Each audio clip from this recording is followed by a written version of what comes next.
Ladies and gentlemen, welcome to another video. In this video, we're going to be talking about how to make a book and quill in Minecraft and literally write a book. So you can actually go ahead and do this. Now, all you need are these four ingredients. So you'll need some leather that you can get from cows, ink sac that you can get by killing squids, feathers by killing chicken, and sugar canes that are normally by the river.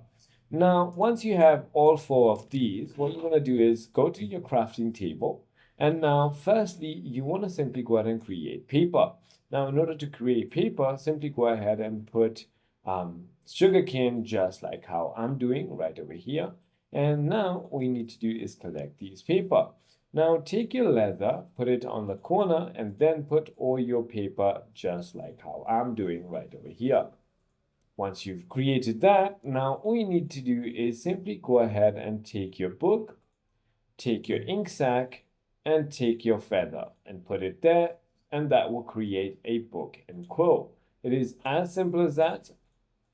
Now you can simply go ahead and right click on a book and you can actually go ahead and write on it and simply go ahead and click on sign.